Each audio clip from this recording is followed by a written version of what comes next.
vacunaditos, pues madre, no bajen la guardia, ¿vale? En cualquier descuido, en cualquier momento tonto, uno se da cuenta y plum, ahí está, ¿vale? Y pues ustedes van a estar expuestos de aquí en adelante todas sus vidas, viendo pacientes, este bicho obviamente está para quedarse, no van a haber brotes tan grandototes, pero van a haber brotes en los cuales nos podemos contagiar. Ya la forma de hacer medicina y la forma en las cuales atendíamos a los pacientes y hacíamos absolutamente todo ha cambiado y va a cambiar de aquí en adelante por muchos, muchos, muchos años. Eh, y ya, Docs, la chachara cortita esta mañana. Eh, ¿Qué más les puedo contar? Ah, bueno, lo que pasó en la última clase con el pacientito que estaba en la unidad y que le querían sacar gases y toda la cosa. Finalmente, nunca le sacamos más gases. Se me hay una cuestión, lo que les contaba yo, sobre la cantidad de oxígeno que le estamos dando al paciente y lo que está saturando. Hay dos formas de medirlo. Uno, que es por medio de la saturación de oxígeno, y la FI2, que es la SAFI, y la otra es por la presión arterial, que es con gases arteriales, y la FI2, que es la PAFI. Hay unos modelos matemáticos que muestran que la SAFI se puede correlacionar muy bien con la PAFI, y así es como hemos manejado al pacientito y le fue súper bien. De hecho, ayer tuvo salida ya para piso, se controló su falla cardíaca, la parte respiratoria nunca estuvo afectada, se controló el choque séptico que tenían, el pacientito y listos, todo súper bien.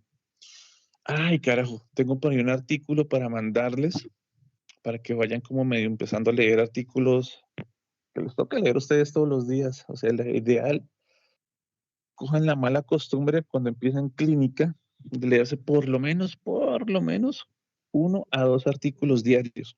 Idealmente 3 artículos diarios, de lo que sea, del tema que tengan, de lo que hayan visto, de lo que no se acuerdan, de las guías nuevas que hayan salido.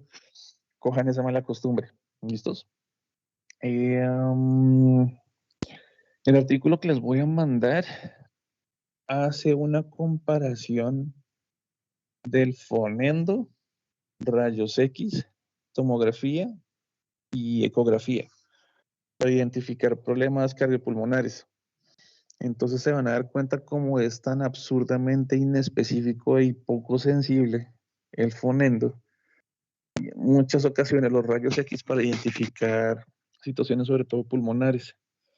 Si el paciente tiene una neumonía, si tiene, nosotros escuchamos unos signos clínicos que son estertores o no, si tiene estertores, si tiene consolidación, si tiene derrame, si tiene aire, si tiene un neumotórax. Eh, y van a ver cómo la ecografía, juepucha, se los lleva a todos por delante de una forma impresionante. Entonces, de nuevo, mini cháchara, siempre que ustedes estén rotando por clínica, puedan encontrar, tengan la opción, la probabilidad de que un profe les enseñe a insonar, a hacer ecografías, háganlo. Profe, enséñeme, profe, ayúdeme. Y solo se ganan con experiencia, ¿vale? Yo he tenido varios coleguitas que me han pedido, como venga, usted que sabe esta vaina, qué curso hago, qué todo, y la vaina es, bueno, listo, este es el curso y tiene cómo practicar, no, no lo hagas, una pendejada. Tiene que estarlo practicando no todo el tiempo, todo el tiempo, todo el tiempo, todo el tiempo. ¿Listos? Y eso es lo que ustedes van a tener de opción en clínica, practicar muchísimo, ¿vale? Y ya, nada, ahí va la cháchara entonces. Entonces nada, arranquemos y sigamos con la parte de la clase. Nos habíamos quedado era en la cuestión de pares craneales. Nos habíamos quedado en, creo que 11 y 12 era lo que nos hacía falta, ¿cierto? Ponemos acá la presentación y miramos a ver. Entonces, churrón, donde compartimos la pantalla, compartir, casa. Listo. ¿Sí está compartiendo? Está viendo solo se corrió ya. No, profe, aún no sale. No, señor. Solo se salió de la reunión y ya se lo queda. Ah, ahora sí ya me salió en rojito. Listos. Churrón.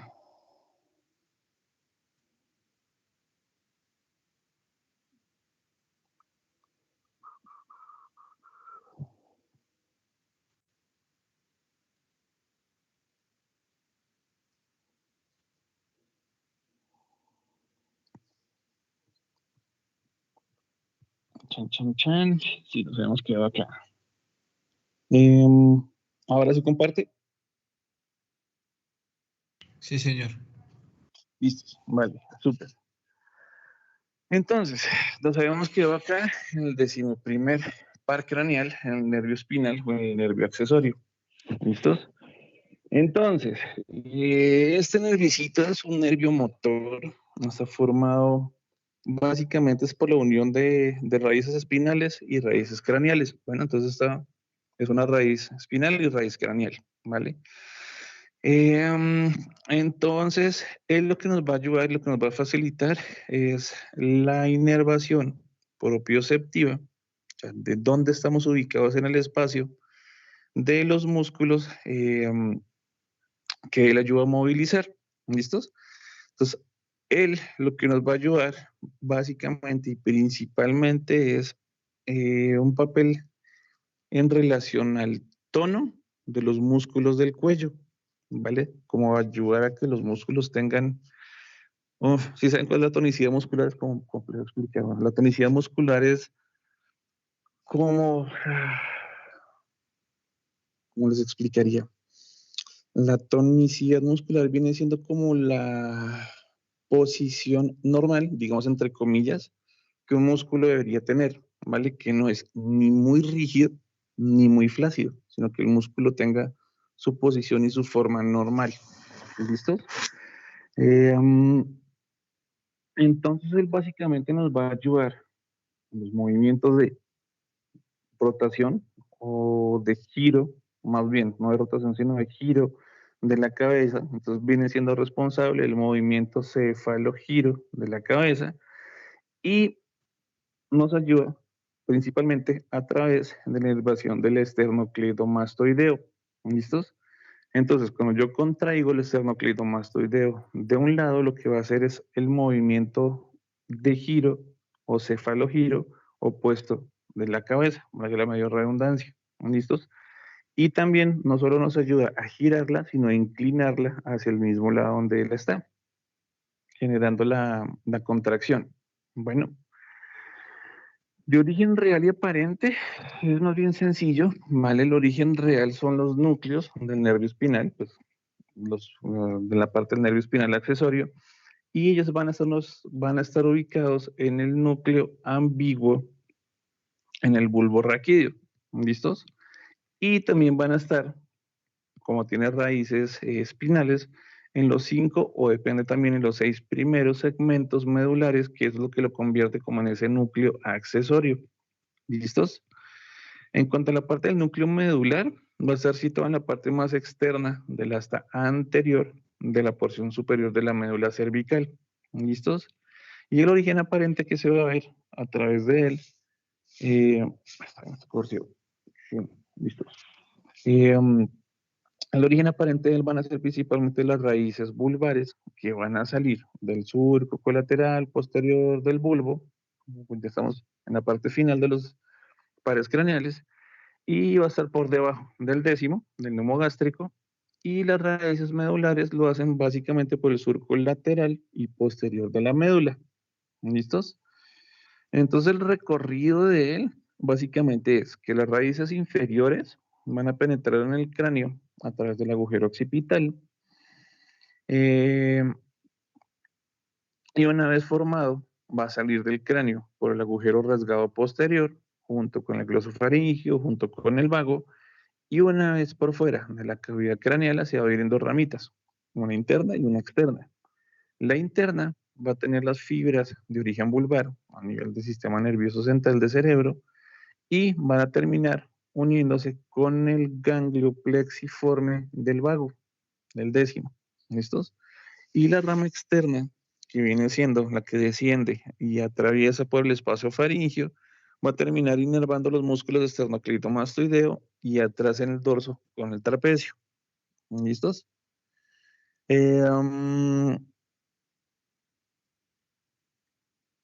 ya, bueno, la parte de la ramita interna que se une al neumo gástrico, arribita, en el ganglio plexiforme, también va a ayudar a contribuir a la inervación del velo del paladar, de la faringe y de la laringe. ¿Listos? No va a ser el principal de ellos, obviamente, pero viene siendo como ese accesorio, téngalo como en mente, asociado a los anteriores. Y la rama externa que nos va a inervar el esternocleido y el trapecio, entonces vaya a ir hacia abajo, hacia afuera y hacia atrás, ¿vale? De forma ocasional va a cruzar la cara posterior, a veces la cara anterior de la venita yugular interna, va a pasar por detrás del estiloideo, del digástrico, va a entrar y va a penetrar básicamente en el esternocleidomastoideo, más o menos 3 o 4 centímetros por debajo de la mastoides. ¿Listos? Y este viene siendo más o menos la altura de C3, una tercera vértebra cervical.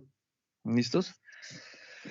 De exploración clínica es más bien sencillito, ¿vale? Como finalmente lo que nos va a ayudar es, uno, a la tonicidad de la parte muscular del cuello, simplemente el paciente quieto.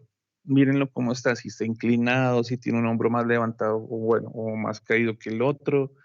Eso es lo que nos va a dar principalmente mirándolo, inspeccionándolo. Ya en la parte de palpación, le pedimos al paciente que levante los hombros o que mueva el cuello, bueno, el cuello no, la cabeza de un lado para el otro, explorando principalmente el esternocleidomastoideo.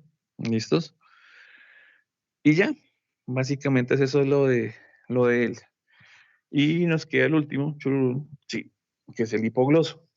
Entonces, del hipogloso, básicamente, él es un par craneal, bueno, el doceavo, la medio explicación chiquita.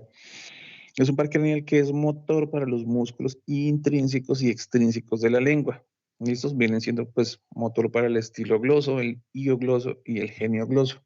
¿Listos? Antes, se consideraba que la unión con fibras motoras desde espinales de C1, C2 y C3 formaban un asa que vendría siendo el asa del hipogloso para los músculos infraoideos. Pero ahora se considera más que el hipogloso no inerva los músculos infraoideos, ¿listos? Pero sí emite fibras sensitivas para la dura madre en la fosa craneal posterior, ¿vale? Por si acaso, a veces le salen talleres y eso, medio tener esa información en cuentita, ¿listos? De origen real, el origen real del hipogloso, pues básicamente es el núcleo somatomotor ubicado en el bulbo raquídeo, y esto sí va a corresponder al ala blanca interna del piso del cuarto ventrículo. ¿Listos? Origen aparente de él va a emerger más o menos por 10 o 11 filetes del surco preolivar del bulbo raquídeo. Entonces el hipogloso lo que va a hacer es que sale del cráneo por el agujero condilio anterior, va a descender por el compartimento retroestileo del espacio maxilofaringio y básicamente lo que va a hacer es como una concavidad, como una cuevita anterosuperior para llegar hasta abajo al borde lateral de la lengua.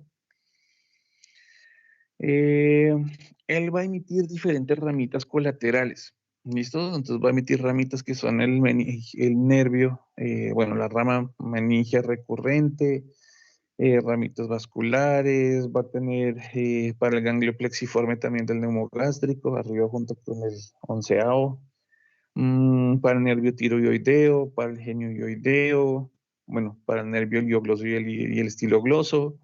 Va a tener ramitas terminales que se van a ir en muchas ramitas para los musculitos de la lengua y va a tener una rama descendente que se va a unir también con la rama descendente del plejo cervical profundo y va a formar esa asa del hipogloso que era la que antes se creía que venía C1, C2, C3. ¿Listos? Y ahí sí nos va a ayudar a inervar los músculos infraoideos a excepción del tiroideo. ¿Listos? De exploración clínica, súper sencillo, se le pide al paciente que mueva la lengua, que saca y, yo lo tengo acá, sí, eso, que saque y mueva la lengua. Y ya, básicamente es la exploración clínica que se le puede hacer al pacientito. Y ya, eso era lo que nos quedaba pendiente por ver que era la parte más sencillísima. Obviamente, para efectos prácticos, para que les quede a ustedes mucho más fácil, poderlo estudiar. Acá se los dejo en tablita, ¿listos? Entonces están el par craneal, los componentes, si es sensitivo, si es motor, si es sensitivo y motor, y también tiene su parte visceral. Ay, carajo, se me cayó. El origen real, la inervación, la función, y si hay una lesión, qué es lo que produce. ¿Listos? Entonces están todos resumidos en la tablita. Y para medio entender el despelote, que uno se lo pintan súper bonito y grande y con colores y todo, cuando ustedes cogen un tallito cerebral, lo tienen en la mano, lo que ven es esto. ¿Listos? Entonces algo que es bastante pequeño, uno pucha, se lo imagina muchísimo más grande hasta cuando logra encontrar la parte de prácticas y pues como, ¿es en serio? ¿Es esto nada más? Y lo mismo, la misma parte cuando ustedes puedan ver una médula espinal, joder, madre, es delgadita como un lápiz. Yo no sé, me imagina gigantesca y toda la cosa, y nada, supremamente delgadito, toda esta cuestión y toda esta parte pequeña, así. Y ya, listos. Fin de pares craneales. Ahora sí arranquemos con otro tema más largo, Tote, que es la parte de órbita. Chururururun.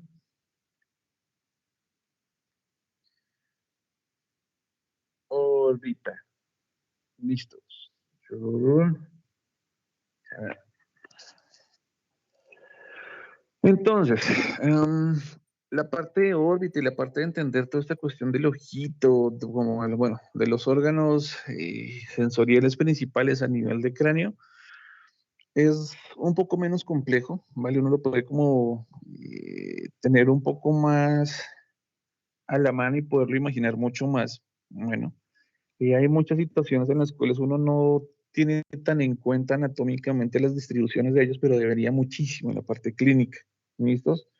Sobre todo, por ejemplo, ahorita que cuando comenzamos a hablar del globito ocular, que miremos la parte de las porciones de la retina, el fondo de ojo es fundamental, es importantísimo. En cuanto a la parte de la audición, entender cómo es que nosotros escuchamos, ¿vale? Y porque cuando estemos en pediatría miramos si el problema es de conducción o es de traducción de las señales. Todo este tipo de situaciones son bastante importantes, pero no son tan complejas de entenderlas. ¿Listos? Entonces, pues nada, arrancamos. Entonces, en cuanto a la parte de la órbita, ya la hemos visto, ya la hemos estudiado bastante, listos cuando miramos la parte de huesitos de cráneo y la parte de huesitos de la cara, pero pues no está de más hacer el mini repaso, ¿listos? Entonces la órbita como tal, acuérdense, cavidad ósea profunda, región común entre la cráneo y la cara, tenemos dos órbitas, una derecha y una izquierda, la describen anatómicamente como una forma de pirámide cuadrangular. Digamos que sí, listo, donde la base es más anterior y el vértice viene siendo más posterior allá hacia atrásito. Básicamente la función es proteger los globitos oculares, los músculos oculares, los nervios, los vasitos sanguíneos y el aparato lagrimal como tal. ¿Listos?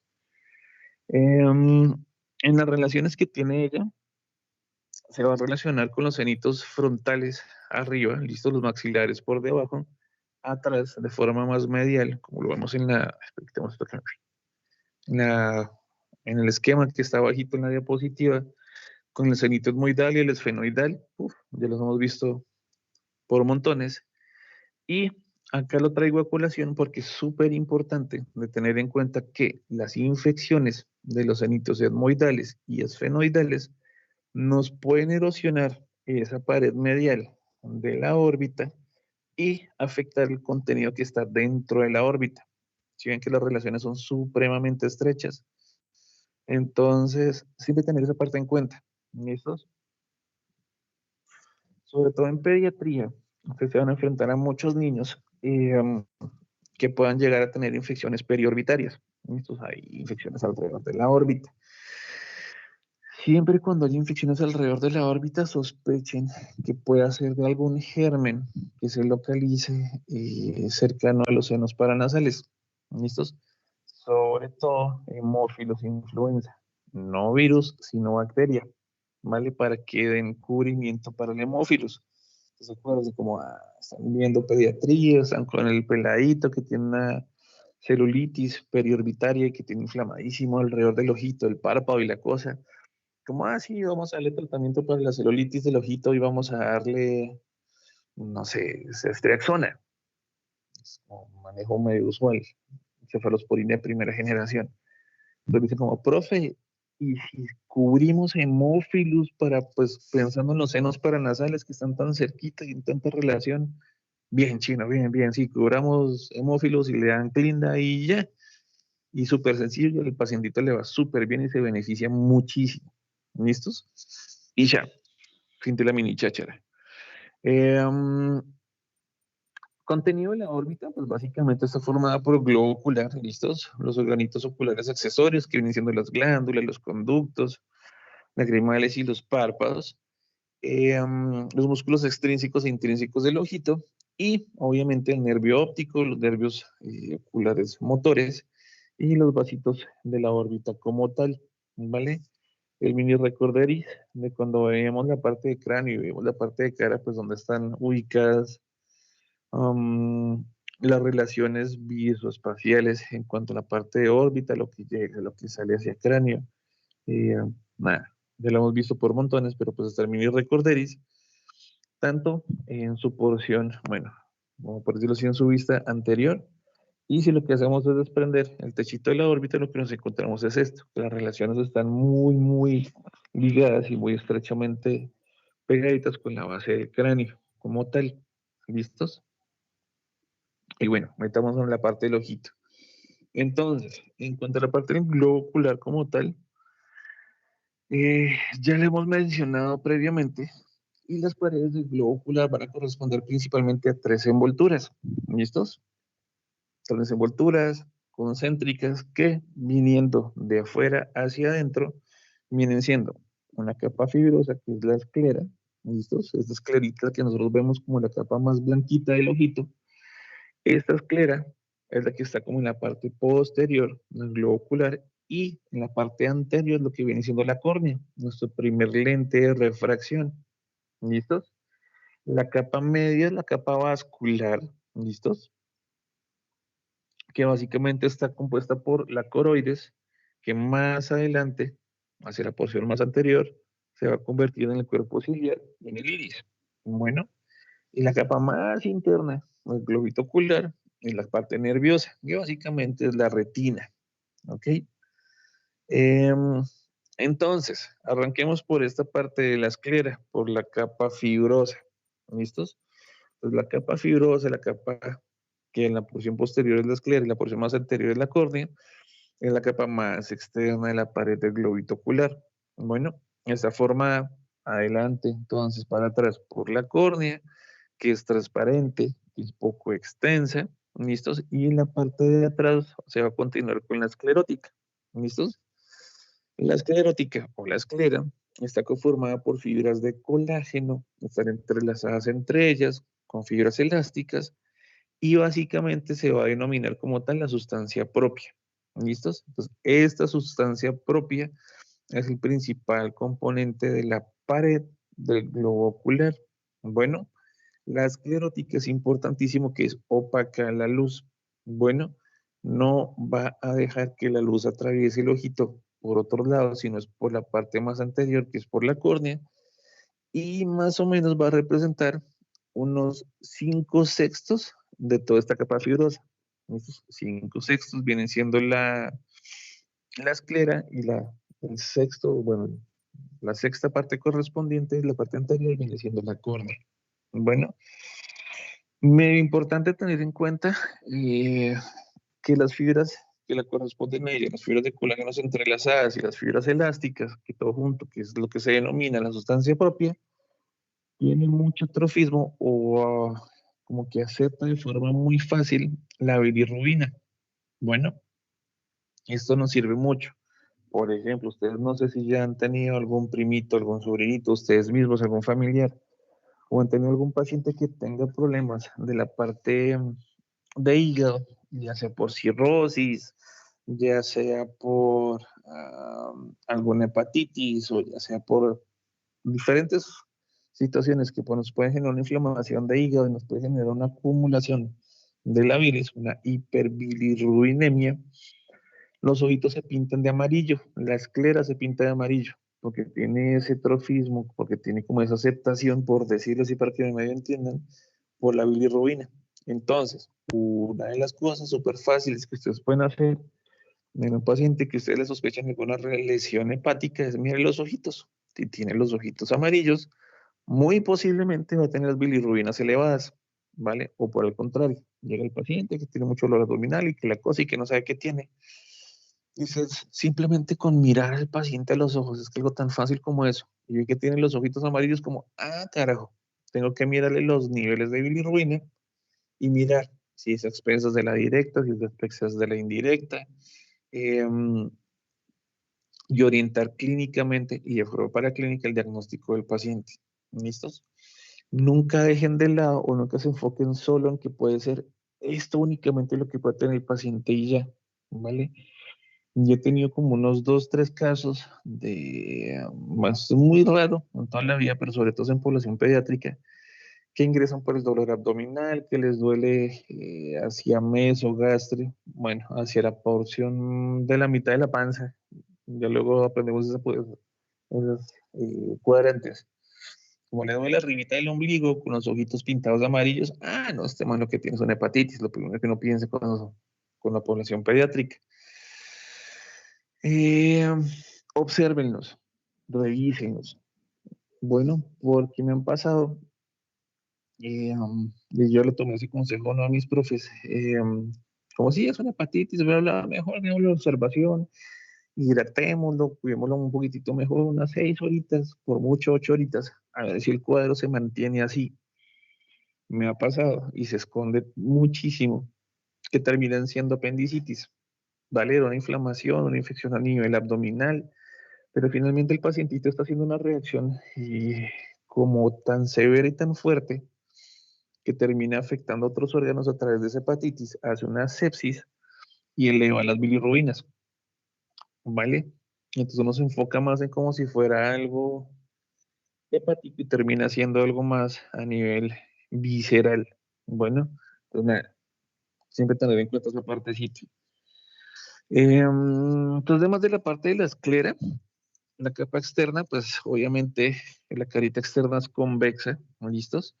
Nos ayuda para la inserción de los músculos extrínsecos del ojito. La cara interna es cóncava, se va a relacionar obviamente con la capa vascular. Y en su porción más anterior, esta parte de la esclera, en el sexto anterior, se va a continuar con la córnea, ¿vale? Entonces, medio importante tener en cuenta que en el ángulo que se da entre la córnea y el iris, ¿vale? Hay un entramado de tejido conectivo, así lo describen, y se va a denominar el tejido trabecular. Bueno, eso lo vamos a ver un poquitito más a fondo ahorita cuando miremos la parte del iris.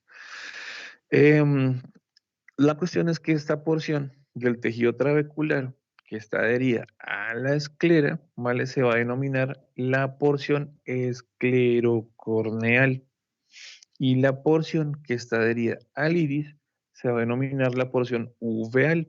¿Listos?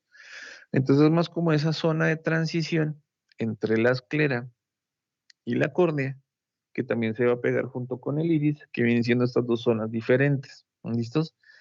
A veces el profe Ferreira se les tiende a preguntar en los talleres o en los parciales, tenganla en cuenta. ¿Listos? Entonces, el ángulo de la córnea y el iris, hay un entramado que es el tejido trabecular y la porción del tejido trabecular que está entre la esclera y la córnea es esclerocorneal. ¿Listos? Y entre la esclera y el iris es la porción uveal. Bueno, entonces, aquí es importante tener en cuenta esta porción chiquitita.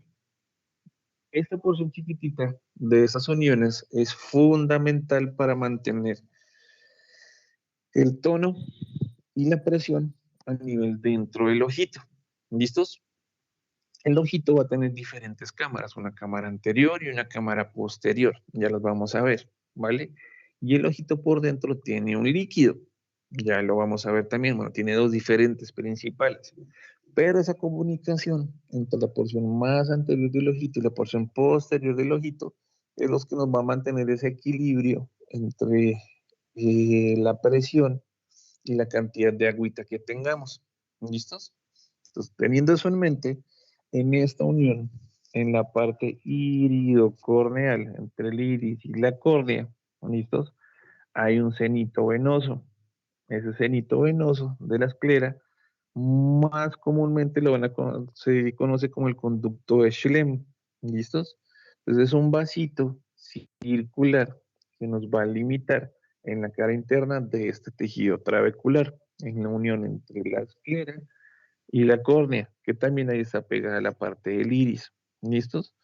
Entonces, este liquidito que nosotros tenemos dentro del ojito se va a llamar el humor acuoso. Y este humor acuoso se va a estar moviendo entre la parte más anterior y la parte más posterior del ojito, entre esas dos cámaras, para mantener ese equilibrio de presión y de cantidad de líquido. ¿Listos? Cuando se afecta, bueno, en una porción, cuando se afecta este conductito, cuando se tapa por algún motivo, por alguna razón, la presión dentro del ojito tiende a aumentar. Y al aumentar la presión dentro del ojito, no le va a llegar ni la suficiente cantidad de sangre para generar la oxigenación y para generar el transporte de azúcares y minerales y la cosita para que sobreviva la retina. Y también va a llevar a presionar esa pobre retina y la va a seguir estrangulando. ¿Listos?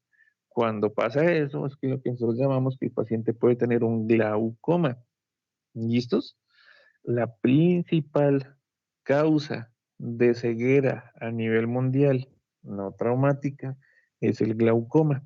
Bien, más adelante en oftalmo ustedes van a aprender si es un glaucoma de ángulo abierto, si es un glaucoma de ángulo estrecho, todas estas cositas tienen que volverse a repasar toda esta cuestión del conducto de Schlemm.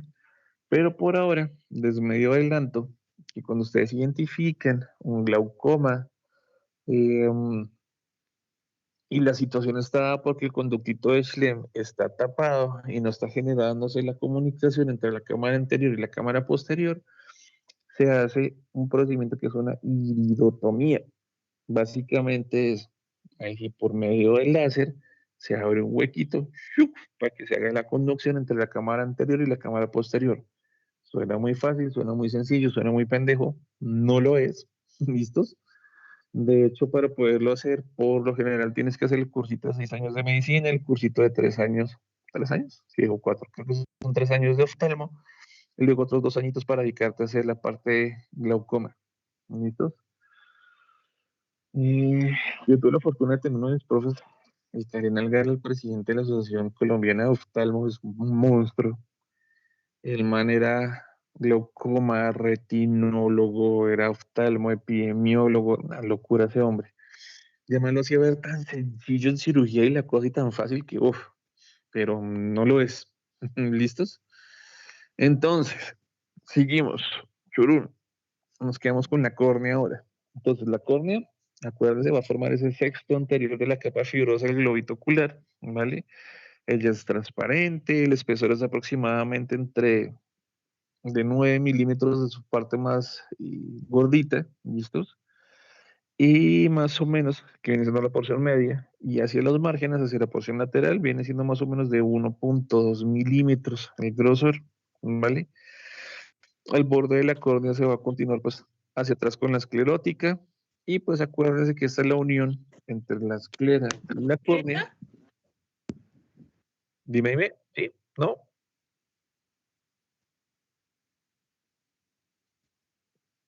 Yo creo que se te había aprendido nada más. Entonces, la córnea hacia atrás se va a unir obviamente con la esclera, y la unión esclerocorneal.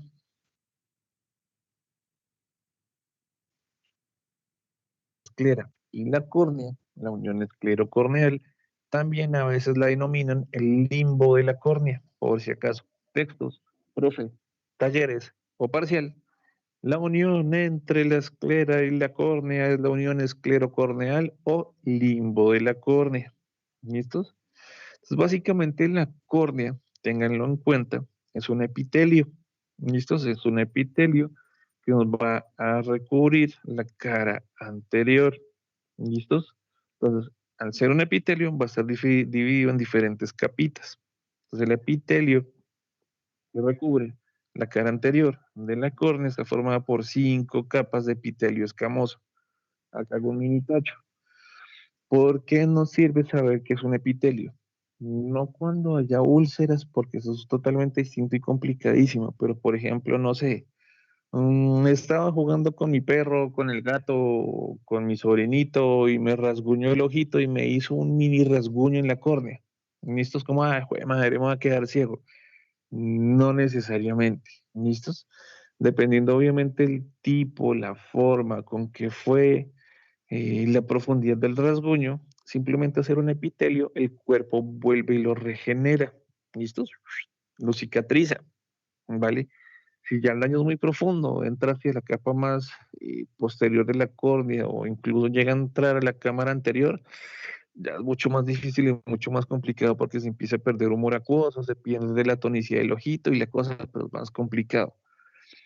O más fácil, les va a llegar a ustedes de forma muy frecuente a ustedes en el rural.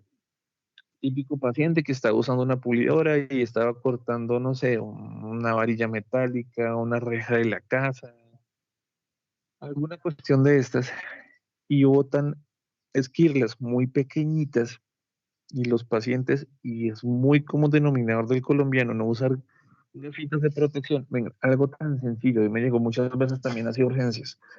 Están clavando una puntilla en una pared, pin, pin, pin, le están pegando la puntilla en la cabeza, la puntilla se estalló por cualquier motivo el que sea, y le caen esquirlas metálicas al paciente en el ojito, prácate, a la córnea. Y ustedes lo miran con una lupita y se ven los pedacitos metálicos ahí metidos en la córnea. ¿Listos? Tienen dos opciones. Si están en un centro hospitalario de cuarto nivel, donde tienen oftalmólogo de lunes a viernes, de 8 de la mañana a 5 de la mañana, listos. Llamen a su profe de oftalmo para que los ayuden y listos, le quiten los cuerpos extraños.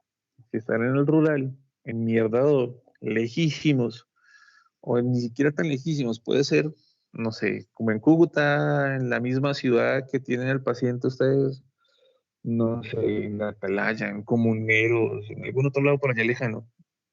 Usted no lo van a mandar en ambulancia al hospital, o en este caso el Erasmo, pero creo que el Erasmo no tiene oftalmo, no estoy seguro. Aquí lo veo oftalmo que le quiten esas esquirlas de forma urgente del ojito. ¿Listos?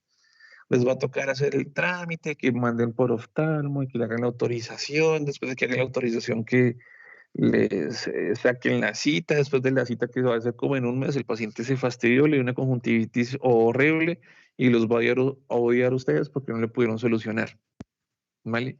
Una forma muy sencilla es ustedes pueden retirar las esquirlas de los ojitos si están superficiales, ¿listos?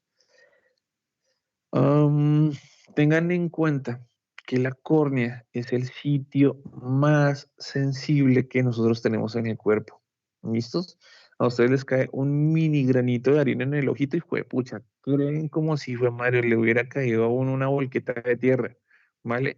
Se le mete a uno una pestaña al ojo y fue, pucha, uno la siente gigantesca, un fastidio enorme.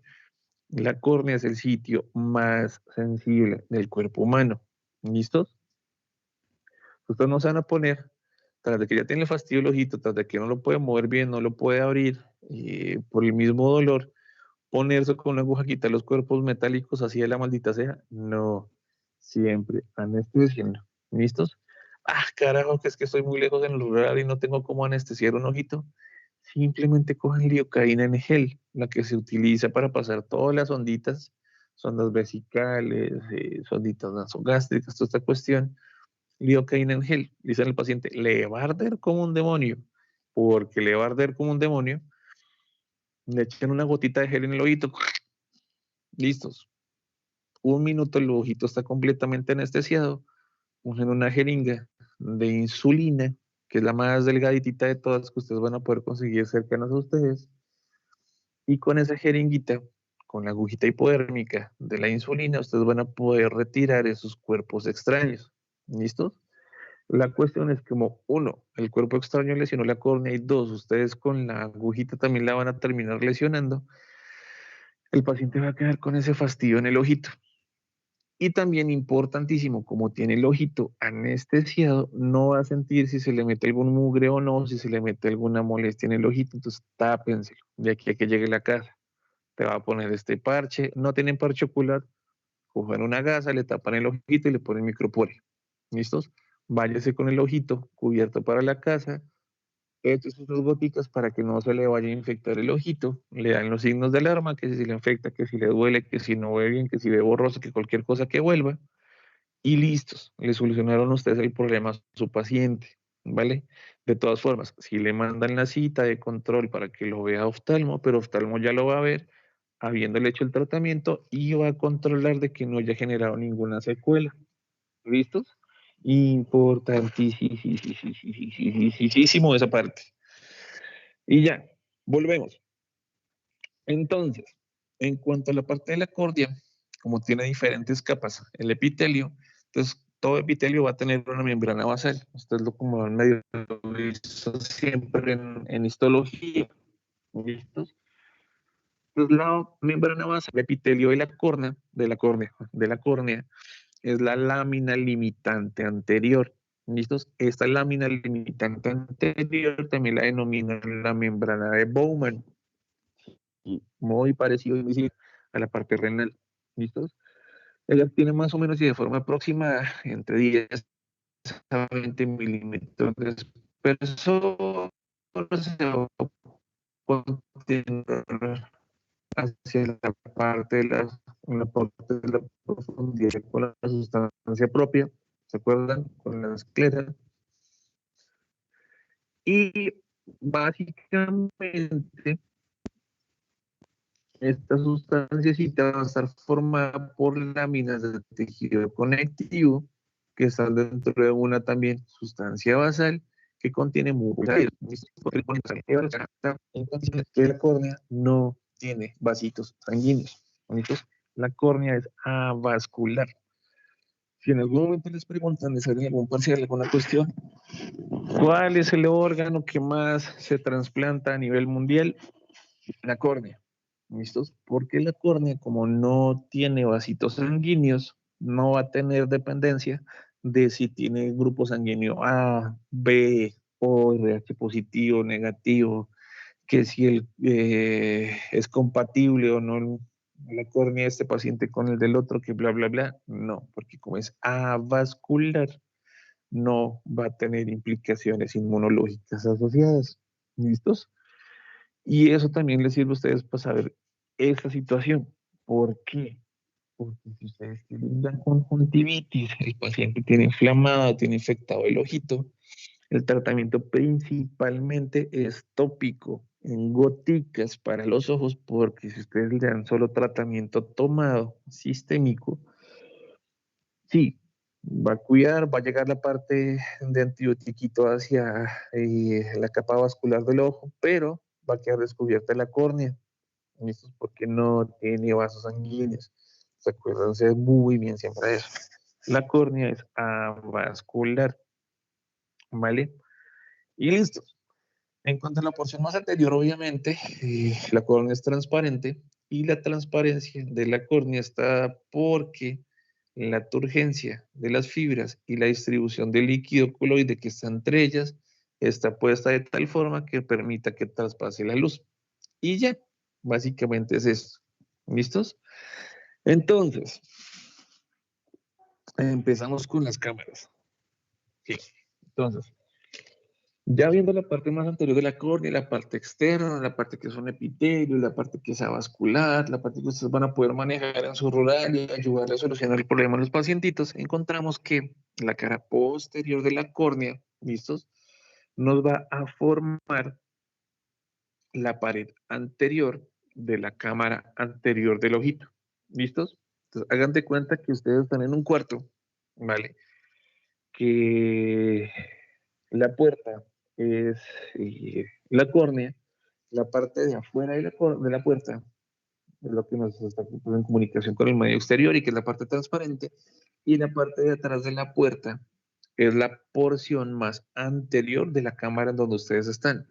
Y la cámara donde ustedes están se llama la cámara anterior del ojito. ¿Listos? Ahí ya no va a estar cubierta por epitelio, sino va a estar cubierta por endotelio. ¿Listos? Y este endotelio de la cámara anterior del ojito está formada por epitelio escamoso simple, ¿vale? Va a estar apoyado sobre la membrana basal, que es una lámina limitante posterior, y también se le llama la membrana de Descemet. ¿Listos? Hacia la porción más lateral, hacia las márgenes laterales de la lámina de Descemet, se va a dividir en diferentes fibritas que se van a irradiar tanto hacia la esclera como hacia el iris. ¿Listos? Y entonces, acá es lo que yo les estaba contando, el humor acuoso va a pasar a través de los espacios que se forman entre estas fibritas y van a terminar en ese cenito venoso escleral, ¿listos? O conducto de Schlemm, ¿vale? Y nada, entonces, de tanta cháchara que hemos hablado, yo se los pongo siempre aquí así. Chirin, resumen de la córnea. Entonces, resumen de la córnea. Es transparente, es increíblemente inervada, ¿vale? Es el sitio más sensible que tenemos en el cuerpo humano, ¿listos? Y es avascular. ¿De qué nos sirve la córnea? De que entre la luz al ojito y es el primer lente, es el primer medio de refracción, ¿listos? Tiene diferentes capitas histológicas, tiene el epitelio de la córnea, que es una membrana mucosa, es estratificado, plano no queratinizado, pues si se los preguntan en la posición histológica, ¿listos? Tenemos apoyado sobre la membrana de Bowman, que es la parte basal de la porción más anterior de la córnea, y por ahí donde van a pasar las terminaciones nerviosas, ¿listos? Tenemos una sustancia propia o el estroma, que es mucho más gruesita, que tiene tejido colagenoso, y finalmente hacia la porción más posterior, hacia la parte más interior de la cámara anterior del ojito, está la membrana de Descemet, que es donde se va a apoyar el endotelio de la porción de la córnea. ¿Listos? Entonces, básicamente lo que encontramos es esto. ¿Listos? La esclera, que acá está pintado como si tuviera hiperbilirrubinemia, perdón, la esclera, es que me confundí, la esclera ya afuera, hacia adentro, que está la parte más amarillita, que es la retina, ahí sí la está embarrando muchísimo yo, y si nos vamos hacia adelante, hacia la córnea, lo que vamos a encontrar es la córnea con su membranita de Descemet, el endotelio, y ya por fuera vendría estando el epitelio. ¿Listos? Y ya. Entonces, algo tan sencillo, creo que esta vaina se está quedando sin batería, no me deja ver, 52, bueno, que tengo el cargador. Entonces, esa es la parte de la córnea que es importantísima. ¿Listos? Entonces ustedes, en cuanto a la parte clínica, tienen muchísimas situaciones en cuales pensar en cuanto al globito ocular. ¿Listos? Am, entonces, tienen otra tarea. Cuando pasen por oftalmo, sí o sí, traten de que el profe les explique a ustedes cómo sacar esos cuerpos extraños que están en la porción más superficial. ¿Listos? Con una simple lupa, ustedes pueden hacerlo colocando anestésico local, siempre sí o sí, y la agujita de insulina, ¿vale? Es súper fácil, es sencillo. Obviamente, usted tiene que tener un muy buen pulso, ¿listo? Ustedes no pueden como, ay, es que me descaché y le metí la agujita hacia dentro del ojo. No, ¿listos? Siempre con una muy buena iluminación y sobre todo si el paciente colabora mucho, ¿listos? Por lo general, estos cuerpitos extraños tienen personas adultas. Y esto es muy raro que haya un cuerpo extraño en un niño. Porque intenten sacar un cuerpo extraño de un niño es supremamente difícil. Esa es otra cosa que a ustedes les va a llegar muchísimo. No, es que el niño está jugando con frijoles y se lo metió por la nariz, se lo metió por la oreja y es como, ay, carajo. No, es que se le metió una Shakira en la oreja, de por Dios. Bueno, diga cuando habíamos oído, hablamos un poquitito más de toda esta cuestión. Y ya, listos. Capa vascular, capa media o uvea. ¿Listos? Entonces, esta capa vascular intermedia de la pared del globito ocular está formada principalmente por dos porciones, al igual que casi toda la porción del ojito. ¿Listos? Una anterior y una posterior. La porción más anterior es una capa musculovascular. ¿vale? Es más pequeñita, al igual que como vimos ahorita con la esclera y la córnea. Entonces la porción más pequeñita, músculo vascular, está formada por el cuerpo ciliar y por el iris. ¿Listo? Y la porción más posterior es mucho más amplia, netamente vascular y va a corresponder a lo que llamamos la coroides. ¿Listos? Entonces arranquemos de atrás para adelante. La coroides es una membrana de 3 a 4 milímetros de espesor y básicamente ya no va a ser en sextos, de 5 sextos y un sexto, sino va a ser por cuartas partes acá. ¿Listos? Entonces, a las 3/4 partes de la esclera del globito ocular está formada principalmente por esos vasitos que son voluminosos, principalmente venosos, ¿vale? Y van a ser los vasitos sanguíneos coroideos. Bueno, ella va a tener un foramen a nivel posterior, por donde va a pasar el nervio óptico, ¿vale? Y en este lugar la coroides está muy firmemente adherida a la esclerótica, a la esclera, ¿vale? En la porción más anterior, ya yéndonos hacia adelante, donde esta porción de la coroides se va a convertir en el iris, entonces también va a tener un huequito en la porción anterior, ¿vale? Estos huequitos en la porción anterior se van a llamar y se van a denominar la hora serrata, ¿vale? La hora serrata viene siendo esa zona de transición entre la coroides y el iris, ¿vale? Principalmente es el cuerpo ciliar, pero ténganlo en cuenta porque sí sé que el profesor Herrera se los pregunta en los parciales. La hora serrata corresponde a, bueno, vamos a hablar ahorita, ¿listos? La zona de transición entre la coroides y el cuerpo ciliar y el iris, ¿listos? ¿Por qué se llama la hora serrata? Porque tiene una forma dentada, como si tuviera dientecitos, ¿listos? Que si nosotros lo vemos en una lámpara hendidura, ¡pirín!, lo que vemos es esto, ¿vale? En la parte posterior, bueno, acá vendría siendo en la parte del lado derecho de la imagen, la coroides, y en la parte del lado izquierdito de la imagen, el iris. ¿Listos? Entonces, esta coroides está formada principalmente por 4 láminas, una supracoroidea, una vascular, una capilar y una basal. ¿Listos? La más externa viene siendo la supracoroidea.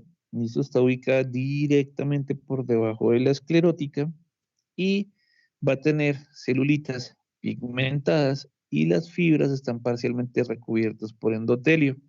Bueno, um, y ya, no nos vamos a ahondar tan grandotote en todo este tipo de situaciones, porque los confundo mucho más. Pero sí es importantísimo tener en cuenta eso, que estas celulitas pigmentadas nos ayudan a que la luz no entre a través de la esclera. ¿Listos? Entonces, esta coroides se va a continuar en dirección anterior, como hemos hablado con el iris, inicialmente y directamente con el cuerpo ciliar, ¿vale? Entonces, como está puesto ahí, este último se extiende, por lo tanto, desde la hora serrata hasta la raíz del iris. ¿Listos? Y el cuerpo ciliar va a tener en el interior el músculo y los procesos ciliares. Y estos procesos ciliares son los que nos van a producir el humor acuoso, ¿vale? Entonces, mini tacho, mini recorderis, acuérdense el recorrido enorme que tiene que hacer las señales nerviosas de cuando le echo una iluminadita de ojito al ojito, valga la redundancia, para que el iris se dilate o se contraiga, genere midriasis o miosis. ¿Listo? ¿Se acuerdan que eso lo vimos cuando miramos la parte de ojito? Entonces, básicamente el iris, ¿qué es? El iris es un disco redondeado de 10 a 12 milímetros de diámetro. Venga, pues, Iván Arias, Iván Arias. Ah, ya sé quién es. De 10 a 12 milímetros. Y lo que nos va a ayudar es que en el centro tiene una apertura central, un hueco tote que se llama la pupila. ¿Listos? Entonces, este iris va a formar el límite posterior de la cámara anterior del ojito. ¿Listos? Entonces acuérdense, la cámara anterior del ojito, en su límite posterior es el iris y el límite anterior es la porción posterior de la córnea. ¿Listos? Bueno, entonces mini tacho, ahí como para relajar tantito la parte de clase. Iris, colores, ¿listos? Entonces, la parte de coloración de los ojitos, obviamente la porción europea, norteamericana, principalmente ellos son los que tienen, bueno, los escandinavos, los países nórdicos y esos carenálgicos son los que más tienden a tener los ojitos de color claro, azul o verde. ¿Listos? Eh, um, Codificación genética antigua, digamos, es recesivo, no dominante. Entonces, si ustedes tienen algún familiar lejano que tuvieron ojitos claros, posiblemente los hijos de sus hijos puedan tenerlo, ¿vale? No necesariamente quiere decir que sea hijo de lechero cuando ustedes tengan a sus hijos y como, ay, ¿por qué tiene los ojos claros y ninguno de los dos lo tiene? Alguno de tener el gen recesivo que es no dominante y se hizo dominante en ese momento. Eh, y las personas de color claro tienen mucha más predisposición a generar glaucomas. ¿Listo? Entonces téngalo también muy en mente. Eh, Paciente con un dolor, bueno, el glaucoma es muy difícil de detectar, ¿vale? Porque finalmente viene siendo guiño, guiño, algo muy silencioso, ¿vale? Cuando se detecta ya es bastante avanzado, complicado y difícil de manejar. Bueno, por eso lo convierte en la principal causa de ceguera a nivel mundial, de causa no traumática o infecciosa. Um, ¿Cómo lo sospechan? Básicamente, el glaucoma de forma aguda es el peor dolor de únicamente, exclusivamente el ojito. ¿Listo? No migraña, sino en el ojo, en el globo ocular, el peor dolor de la vida. Es impresionante la pobre gente cómo se retuerce de ese dolor tan horrible. El manejo se tiene que hacer sí o sí por parte de oftalmo, pero igual volvemos. Bueno, eso es una urgencia oftalmológica. O sea, ustedes sí pueden remitir a un paciente con un glaucoma agudo severo porque tiene muchísimo riesgo de tener una pérdida completa de la agudeza visual. Manejo lo van a aprender ustedes más adelante, pero básicamente se hace con analgésicos y con coloides. ¿Listos? Con osmorin. Y ya, quedémonos ahí para no confundirlos tanto. Pues ya saben, ojitos claros, más prevalente en norteamericanos, europeos, y les va a predisponer mucho más a generar glaucoma. Entonces, pilas con eso. Entonces seguimos con la capa, la parte de la capa vascular intermedia, visto que es la uvea, y está puesta ahí. Entonces, básicamente, la uvea está formada por la coroides, ¿listos? La coroides es de color pardo rojizo, situada en la esclera, entre la esclera y la retina. Tiene la porción más grande de esta capa aquí, lo que hace es que nos va a tapizar la mayor parte de la esclera. ¿Listos? Tiene vasitos sanguíneos que van a formar la lámina vascular, los más finitos van a generar la lámina coriocapilar, esa vascular, sensible a la luz que nos va a ayudar a aportar oxígeno y nutrientes. En la porción más anterior vamos a tener el cuerpo ciliar, que es una estructura muscular y vascular, perdón, que nos va a ayudar a ofrecer la inserción del cristalino. Eh, Los pliegues de la capa interna tienen los procesos ciliares, van a secretar humor acuoso, va a estar rellena. Nos va a que ese humor acuoso nos va a rellenar la cámara anterior y la cámara posterior del ojito. El iris, que es ese huequito que tenemos ahí, básicamente, bueno, el iris no, el huequito que tenemos, el iris funciona como un diafragma que nos deja entrar o salir la luz a través de la pupila, que es el huequito. ¿Listos? Y el tamaño de la pupila va a ser controlado por los músculos involuntarios que tenemos a nivel pupilar, que es el esfínter de la pupila y el dilatador de la pupila. Ya, fin. Ese es el resumen de la capa vascular. ¿Listos? Nos queda la retina, la parte más interna del ojito. Entonces, la retina es la capa más interna del ojo y está formada por retina y por el epitelio pigmentario. Bueno, Entonces, básicamente, de forma importantísima, la retina es la porción que es sensible a la luz. Bueno, está ubicada por dentro de la capa vascular del ojo, por dentro de la capa externa que es la esclerótica. ¿Listos? Entonces la retina se va a extender desde el nervio óptico en su porción posterior hacia la cara posterior del iris, en su parte más anterior como tal. ¿Listos? Importantísimo entenderlo que la porción óptica de la retina está ubicada por detrás de la hora serrata. ¿Listos? Y ella es la que va a recibir los impulsos luminosos y los va a transformar en impulsos nerviosos para que puedan ser traducidos por nuestro cerebro y saber qué carajos es lo que estamos viendo. ¿Listos? Entonces, la retina es lisa, es vascularizada, ¿vale? Y va a tener muchas estructuras que se pueden identificar en el fondo de ojo que son fundamentales que ustedes las aprendan a conocer y a identificar. ¿Listos?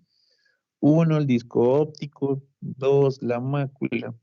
Y las ramitas de la arteria central de la retina con sus venitas que las van acompañando. ¿Listos? Entonces, cuando ustedes hacen un fondo de ojo, eso es lo que ustedes ven, principalmente y fundamentalmente. ¿Listos? No lo ven así gigante, lo van a ver y hagan de cuenta el círculo pequeñito blanquito que dice nervio óptico, ese pedacito, o sea, bueno, ese como campo visual es el que ustedes van a ver. Y ese circulito así pequeñito es el que ustedes van a tener que empezar a mover a través de todo el ojito, bueno, a través de la pupila, que es lo que les va a permitir ver por dentro de la retina. ¿Listos? Entonces, empecemos con el disco óptico.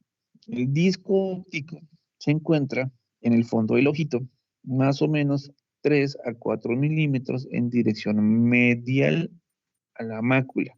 Ya les explico qué es la mácula. Entonces, este disco óptico es el sitio o el origen del nervio óptico como tal. ¿Listos? Y el diámetro más o menos de este disquito óptico es de 1.6 milímetros. El nervio óptico está formado entonces por un conjunto de fibras que tienen un núcleo en las neuronas ganglionares de la capa ganglionar de la retina. ¿Listos? Y es el que nos va a llevar la traducción de los impulsos nerviosos hacia atrás, hacia el cerebro para ser interpretados. La mácula, que es ese pedacito como medio oscurito que se ve ahí, es una región ovalada en sentido transversal y se va a encontrar a nivel del polo posterior del globito ocular como tal y va a estar en una dirección más lateral del disco óptico. O sea que ahí estaríamos viendo el ojito izquierdo del paciente. ¿Listos? Esta mácula es de color amarillento, más bien opaco, mide 2 a 4 milímetros de diámetro y en el centro de la mácula va a haber una depresión pequeñita. ¿Listos? Y esa depresión pequeñita se va a llamar la fóvea central. Esta fóvea central de la mácula es la que va a tener más o menos 2.500 conos y un diámetro de 0.2 a 0.4 milímetros. Que si ponemos todo en conjunto, lo que estamos viendo en un fondo de ojo es esto. ¿Listos? Entonces ahí vemos el ojito del otro lado. ¿Ven la diferencia? Churón, ojito izquierdo, ojito derecho. ¿Listos? Si ven que la mácula y la fobia están hacia la porción más lateral. ¿Qué es la parte importantísimo de esto? Que están viendo el disco óptico, listos con la salida de la porción del nervio, la llegadita de las arterias y la salida de las venitas. Y si se dan cuenta, las venitas tienen como la tendencia a ser mucho más gorditas que las arterias a nivel ocular, que eso fue lo que ya vimos previamente. ¿Qué pasa entonces con esta fobia y con la mácula? La fobia, bueno, la mácula y la fobia son el sitio y el punto donde más tenemos conitos para poder generar como una traducción más nítida de los impulsos lumínicos. ¿Listo? Entonces, es el punto donde se va a enfocar los rayos de luz para que nosotros podamos ver de forma nítida y de forma clara. ¿Listos? Si me hago entender, es el punto de más, como de más visión, para que me puedan entender mejor. Si hay un daño en la fóvea o en la mácula como tal, vamos a perder la agudeza visual y no hay forma de repararlo. ¿Listos? El resto de la retina sí es sensible, sí puede ver, sí con los cambios de luz y la cosa, pero básicamente si nosotros perdemos la fobia o perdemos la mácula, estamos perdiendo nuestra agudeza visual, el ver de forma tan clara. ¿Listos? ¿Qué no lo puede causar? Muchísimas cosas nos pueden generar daños ahí a nivel de la fobia o la mácula.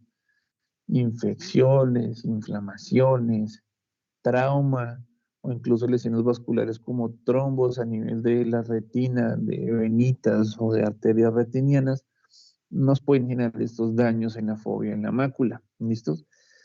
Hipertensión ocular, ¿vale? Que el ojito tenga las presiones dentro del globito ocular muy elevadas, por ejemplo, con un glaucoma nos puede generar estrangulamiento a nivel de la retina o incluso desprendimientos de la retina. ¿Listos? Pues, es importantísimo, es fundamental, obviamente, salvaguardar mucho el ojito, porque una vez genera una lesión a este nivel, casi que no hay vuelta atrás. ¿Listos? En los medios de refracción es mucho más fácil tratar de ayudarlos, ¿listo? Sobre todo a nivel de córnea, donde se puede hacer un trasplante de córnea, o donde se pueden hacer diferentes procedimientos para tratar de recuperar su refracción. Uf, difícil. Difícil en un país como el nuestro, en el cual los recursos son mucho más escasos y donde pese a que por ley teóricamente todos somos donantes de órganos, ahora estamos muy quedados en cuanto a la recepción y sobre todo a que la gente acepte, eh, como que se quite la mente el que no lo van a destrozar y no quiero que me lo entreguen a pedazos, yo no quiero donar órganos. Es muy frecuente y muy usual. ¿Listos? De hecho, hace poquitito, hace como un mes, tuvimos un caso fuertísimo, ¿vale? Ese era un pelado súper joven, creo que 19, 20 años tenía él. Tenía un tumor cerebral que era totalmente irresecable, estaba muy expandido, pero estaba muy localizado solo a nivel cerebral. Lo tuvimos acá en la unidad, él llegó muy malito, ya llegó totalmente inconsciente, no conocían la historia de él en urgencias, lo intubaron, lo conectaron, ¿verdad? Toda la cosa, nos lo enviaron a nosotros y nosotros dijimos, venga, carajo, a este hombre no se le puede ofrecer nada diferente, este muchacho va a fallecer en los próximos días. Con mucho tacto, con mucha calma, hablamos con la familia, todas las personas, toda la cantidad de tejido que él puede donar, todo lo que puede ayudar a salvaguardar muchas vidas, sobre todo estando tan joven. Y no, se negaron de forma rotunda a donación de órganos. Que no, porque como le vamos a entregar despedazado y que no, y no. Y oportunidades así enormes se pierden, ¿vale? Se pierden básicamente y muy probablemente porque ya conociendo el pronóstico y hacia dónde va a ir el paciente desde un comienzo, su grupo tratante previamente nunca se lo planteó a la familia. Ya, y es muy difícil, ustedes, bueno, es muy fácil para nosotros en este punto juzgar a la pobre familia y decir como, venga, que, no sé, que egoístas, con eso otro poco de personas que se pueden salvar, pero piénsenlo en el dolor que siente esa familia perder un ser querido tan cercano y de forma tan abrupta, por decirlo así, teniendo, valgo otra vez como su cliché toda su vida por delante, a decir como, despedácemelo, no, la gente lo toma muy de esa forma, nosotros lo vemos muy diferente ya en este punto de vista.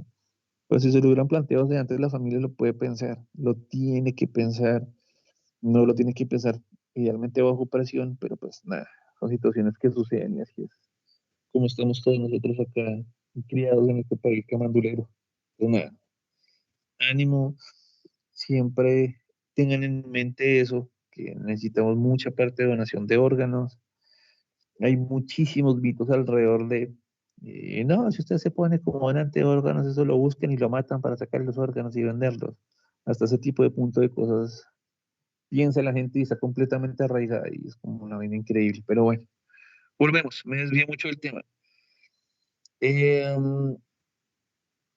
entonces, básicamente lo que lo que hemos visto ahorita en la parte del contenido del globo ocular es que está formada por un lente, bueno, por diferentes lentes. Entre ellos principalmente empezamos a hacer la córnea por delante, luego viene la cámara anterior en su humor acuoso, también funciona como lente refractivo, luego atrás viene el cristalino como el lente principal, y luego en la cámara posterior también el humor acuoso funciona como medio de refracción para que nosotros podamos enfocar y ver bien lo que estamos viendo con los ojitos. ¿Listos? Eh, bueno, ahí estamos hablando de esa parte, del cuerpo vítreo, el humor acuoso y la parte que está contenido en las cámaras anteriores y posteriores del ojito. Entonces, en cuanto al lente que nos queda como haciendo falta um, por revisar, es el cristalino. ¿Listos? Entonces, el cristalino es una lente biconvexa. ¿Listos? Y está suspendida en la zónula ciliar. ¿Listos? Entonces, acá básicamente lo que tenemos es que el cristalino está suspendido entre la pupila, que la tiene por delante, y atrás el cuerpo vítreo. ¿Listos? Entonces, básicamente este cristalino es un lente que se mantiene en su posición gracias a un aparato suspensorio, ¿vale? Que está formado en la zónula ciliar. Ellos básicamente lo que tienen es un sistema de fibras que se irradian de forma distinta, de tamaño distinto, y las fibras de esta zónula se van a adherir al centro, ¿vale? Al ecuador del cristalino y a la cámara anterior y la cámara posterior del lente como tal. ¿Para qué hace esto?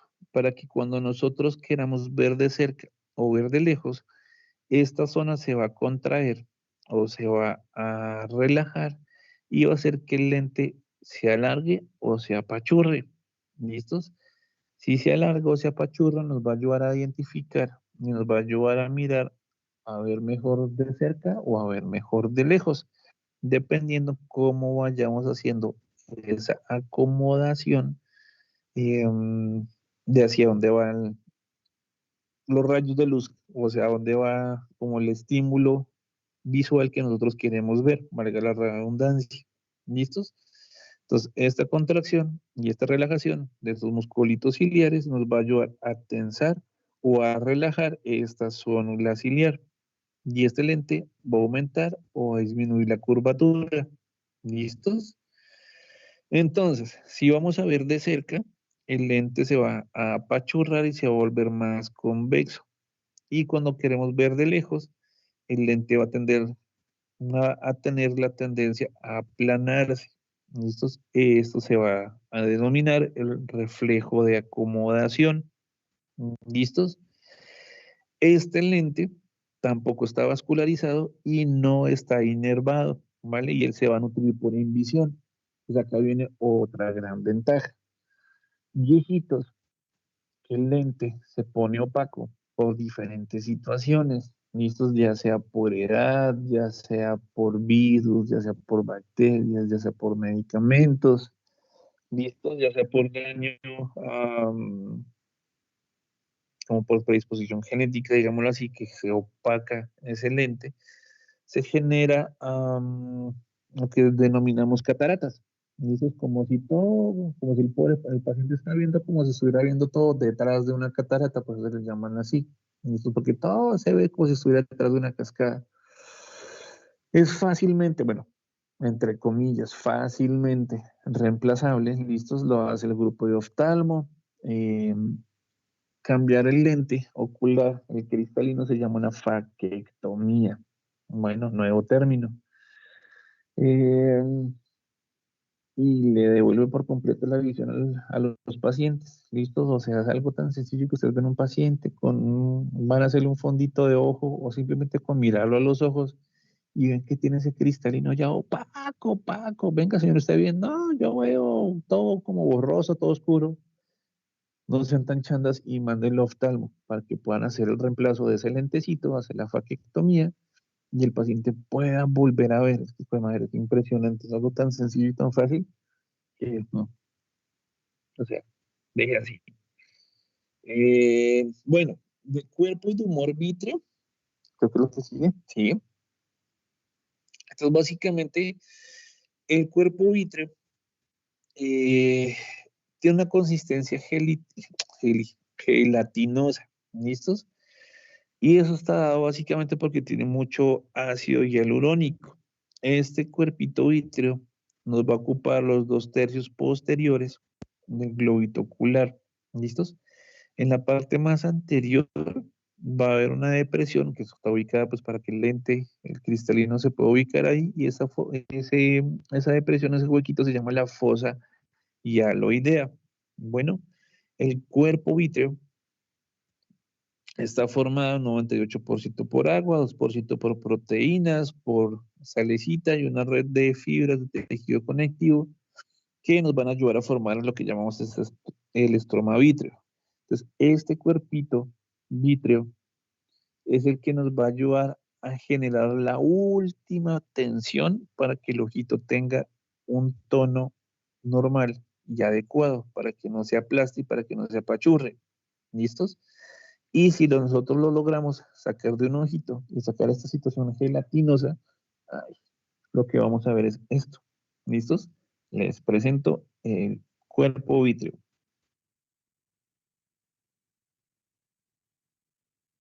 Cuando hay trauma penetrante en órbita es muy difícil, casi imposible rescatar ese ojito, ¿listos? Cuando hay un trauma contundente también es muy difícil, es muy complicado, pero siempre ténganlo en cuenta, ¿vale? Por dentro tenemos el cuerpo vítreo, el humor vítreo, eh, la esclera por delante se puede ulcerar, ¿listos? Entonces siempre también ustedes cuando tengan la esclera y la córnea, sobre todo la córnea, cuando tengan pacientitos que están, no sé, ustedes están operándolo en cirugía, o si les gusta la parte de cuidado crítico, también tengan muy en cuenta el paciente cuando está completamente sedado y relajado, cerrarle los ojitos, ¿vale? Ponerles un poquitito de cintita de micropor en los ojitos para mantenerlos cerrados. El tener los ojitos abiertos, sin ningún tipo de lubricación, hace que la córnea se dañe. Acuérdense que es avascular, no le van a llegar ningún tipo de nutriente, se va a secar y se ulcera y ya no hay nada que hacer. Entonces, ahí ya lo único que le queda por solucionar a su pobre paciente es trasplante de córnea o quedó completamente cieguito. ¿Listos? ¿Qué horas son? 7:30.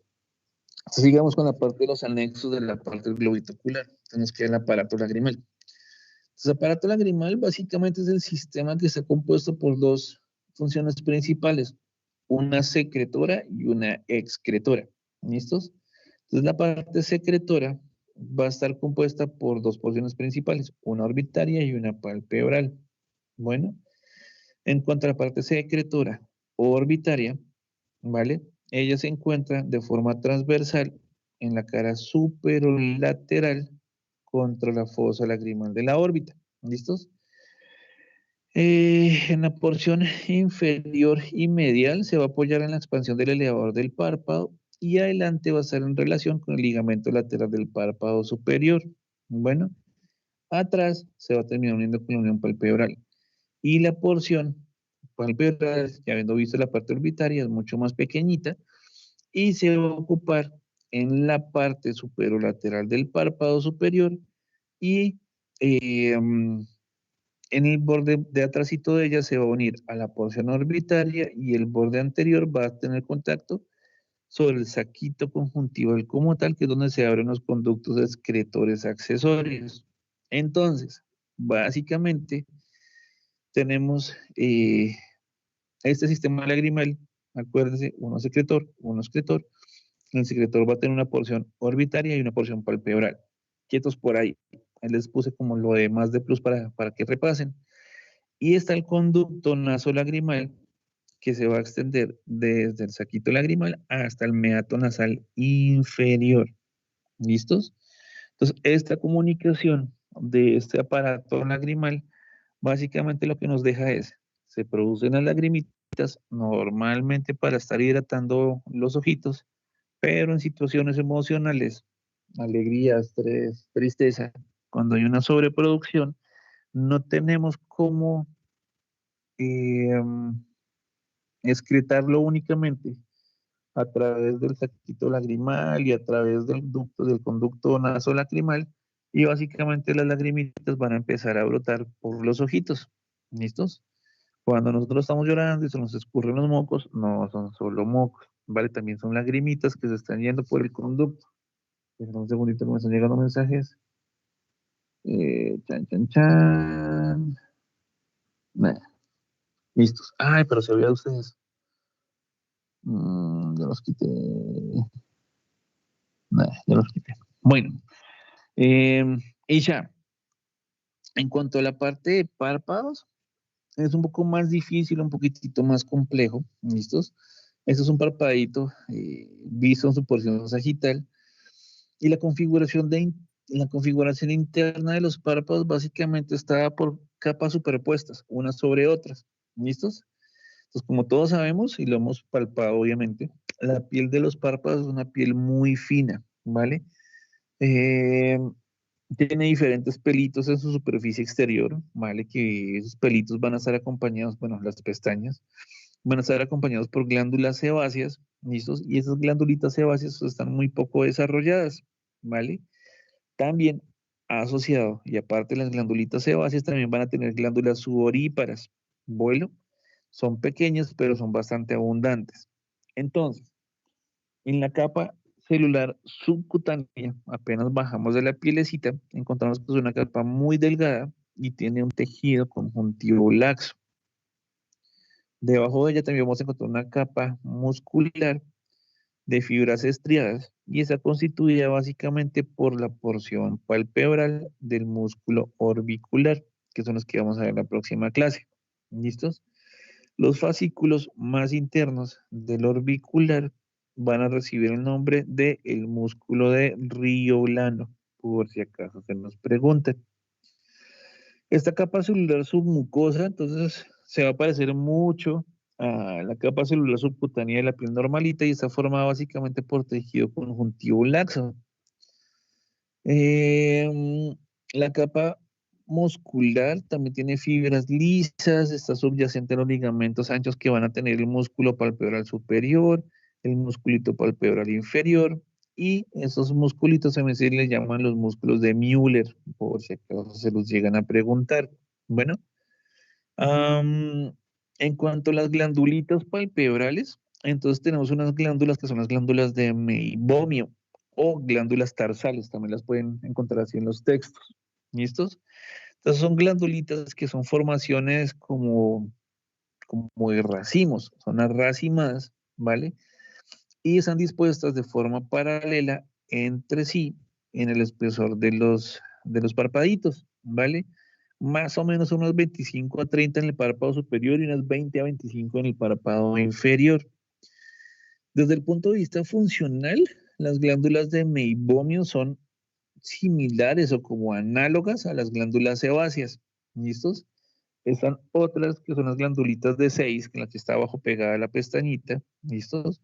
También se les llaman glándulas ciliares por esta misma parte de las pestañas, de los pelitos. Entonces también son glandulitas sebáceas, son muy poco desarrolladas, ¿vale? Y el producto mixto entre las glandulitas de meibomio y las glandulitas de 6 va a constituir lo que se llama un material aglutinante, básicamente las lagañas. ¿Listos? Y nos quedan unas glandulitas que son las glandulitas de Moll, que son glándulas sudoríparas modificadas, nos van a ayudar, o básicamente lo que van a hacer es que van a ocuparse el borde libre de los párpados y se van a abrir entre las pestañas. Y listo. Eso es toda la cháchara que podemos hablar de los párpados. Bueno, esta cháchara la tengo puestecita como siempre en las diapositivas, entonces no se preocupen, todo está ahí, puesto todo. Audición. ¿Qué horas son? 20 minutos, bueno. Yo creo que alcanzamos a ver la parte del oído. Eh, Oído externo, entonces, el oído externo está formado principalmente por la oreja, ¿listos? Ya no es tan fácil decir oreja, preferiblemente decirle pabellón auricular, pero bueno, si sin oreja no hay tanto problema. Y también está obviamente dado por el conducto auditivo externo y la membrana timpánica en la porción más exterior, ¿listos? Entonces, para entender la parte, como no, es que está como en la curvita del oído, como el que está adelante, que está atrás, nada, frescos. Cada curvita, cada porción de la orejita tiene su denominación y básicamente es esta, ¿listos? Entonces, como la curva principal posterior viene siendo el hélix, ¿listos? Lo que está delante de ella viene siendo el antehélix. El pedacito que nos cuelga la orejita es el lóbulo de la orejita. Em, la porción como más anterior que está, bueno, la redundancia, anterior al conducto auditivo externo es el trago y el resto viene siendo como la porción, las situaciones alrededor de ellos. Entonces estamos viendo entonces el hélix, el antehélix, la raíz inferior del antehélix, arribita hay una fosita que es una fosita triangular, ¿listos? Más hacia atrás y hacia arriba vemos la saliente del hélix, el huequito como tal que viene siendo el caum, y como tenemos la porción de adelante del trago, en la porción más anterior encontramos el antitrago, y ya podemos describir mucho más fácil y mucho mejor situaciones o lesiones o lo que podamos encontrar del, ah, del oído como tal, del pabellón auricular. ¿Listos? En cuanto al conducto auditivo externo, pues nada, el conducto auditivo externo es un conducto que lo describen como forma de S, que es aplanado, tiene un sentido antero-posterior. ¿Listos? Y va a tener una porción ósea y una porción cartilaginosa. Él se va a extender desde el orificio auditivo externo hasta la membrana timpánica, más o menos va a medir unos 2.4 centímetros de largo y más o menos unos 6 milímetros de diámetro, pero pues es dependiente de cada persona. Al final de ese conducto auditivo externo nos vamos a encontrar con churun, la membrana timpánica. ¿Listos? La membrana timpánica es una membrana delgada, transparente, semicircular, y se va a extender en dirección diagonal al final del conducto auditivo externo. ¿Listos? Diámetro del tímpano más o menos entre 9 y 11 milímetros en los adultos.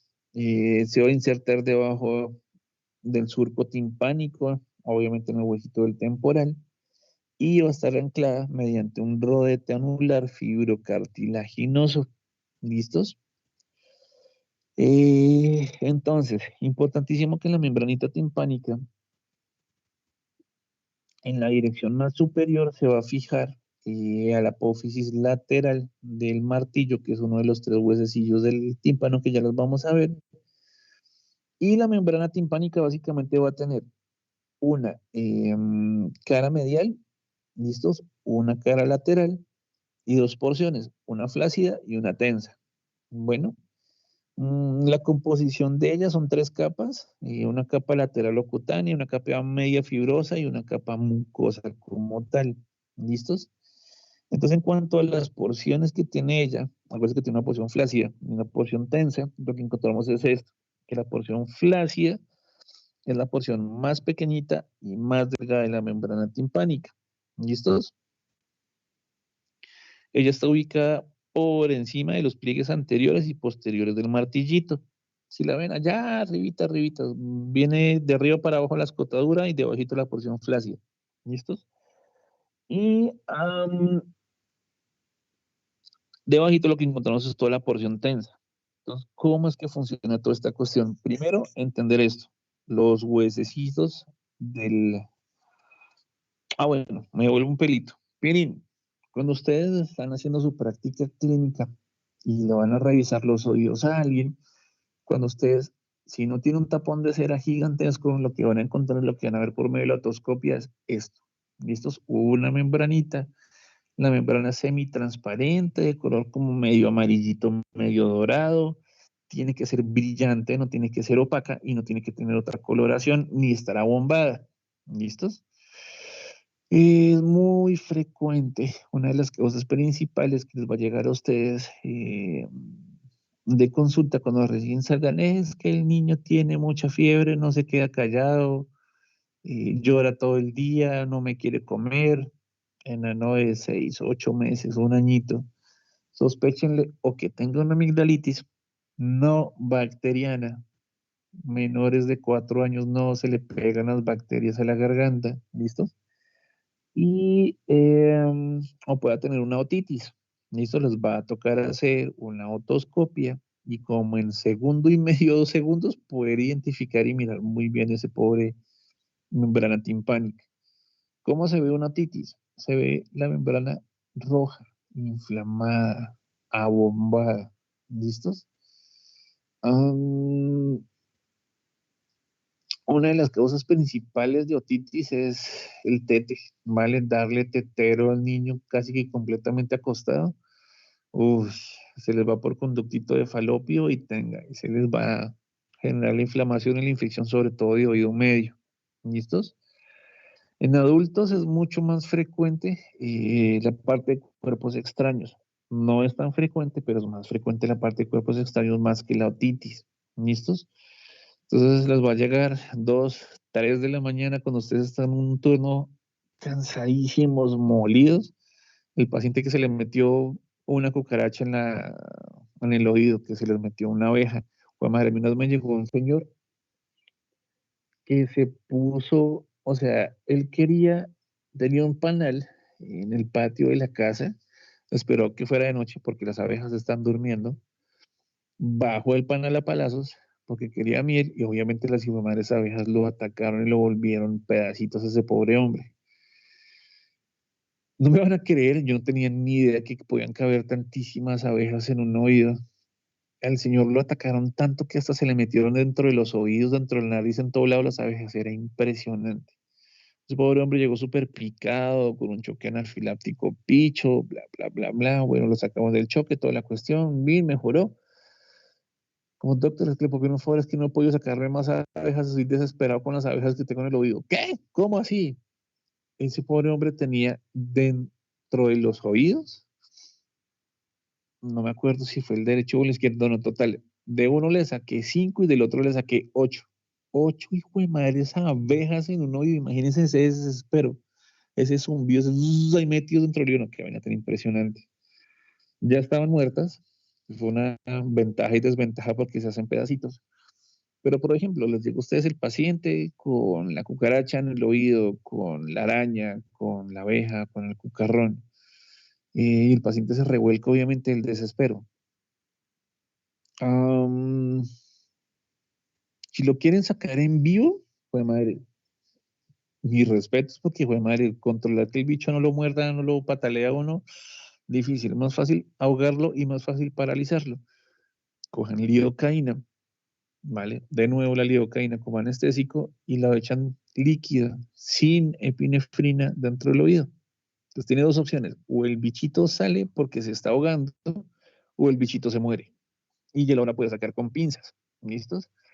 Entonces, siempre primero tratan de que el bichito salga ahogándolo con lidoca, y si no, con la misma lidoca el bichito queda paralizado y queda mucho más fácil poderlo sacar. ¿Listos? Como medio tipo.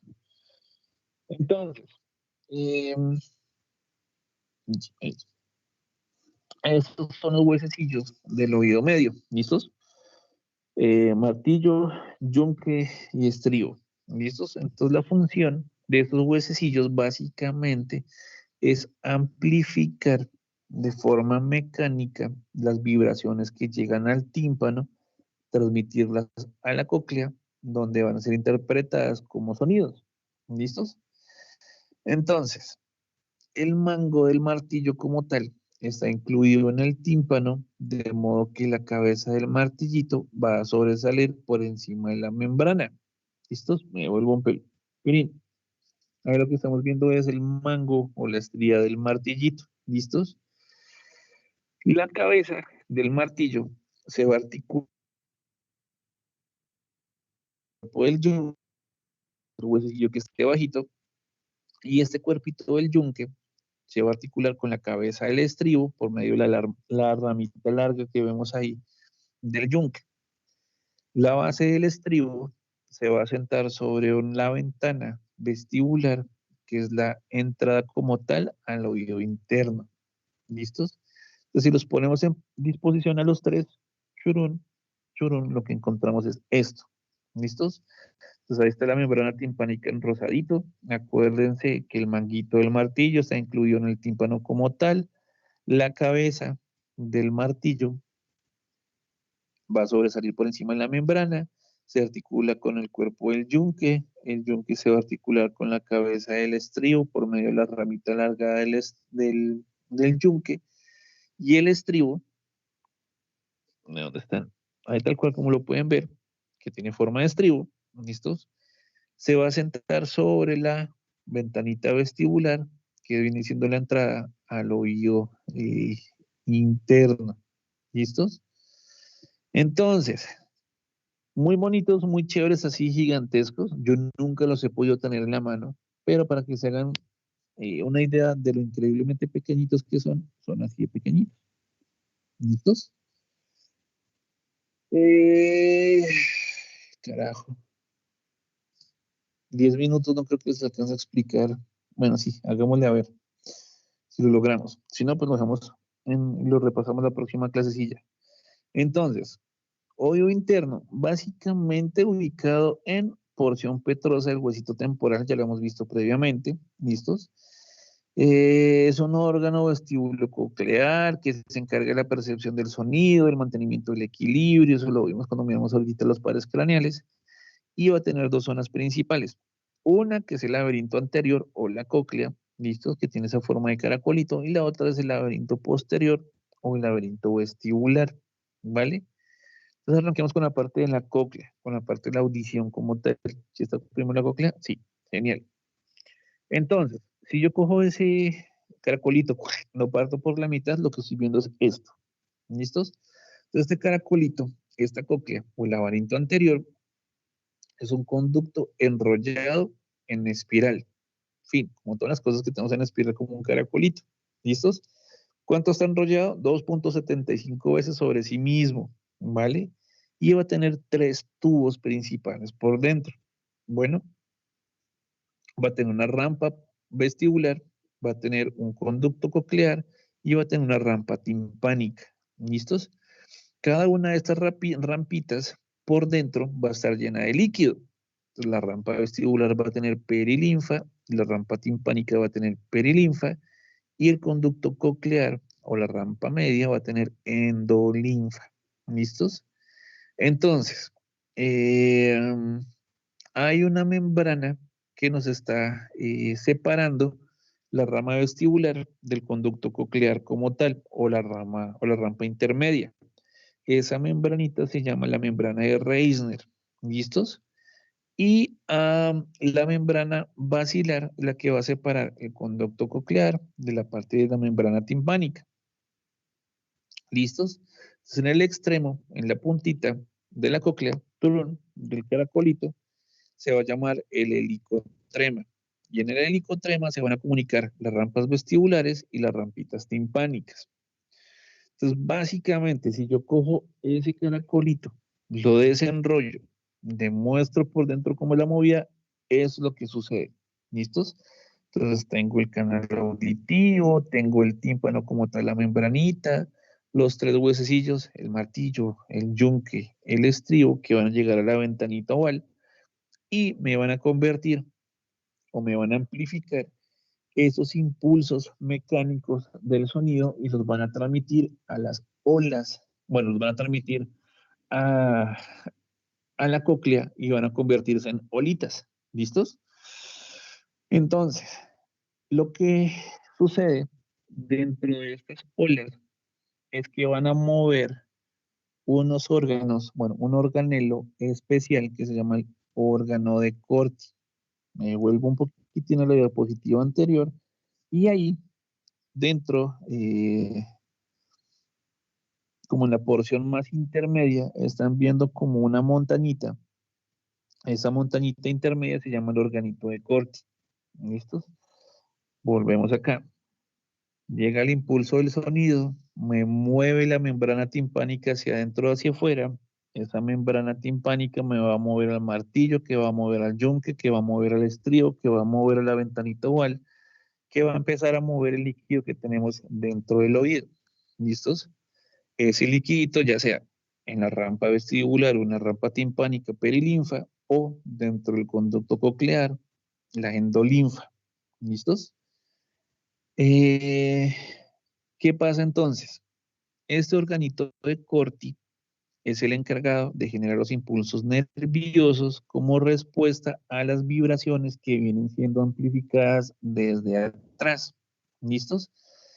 Él va a estar ubicado en la membranita basilar y básicamente el movimiento de esta membranita me va a afectar las celulitas ciliares. ¿Listos?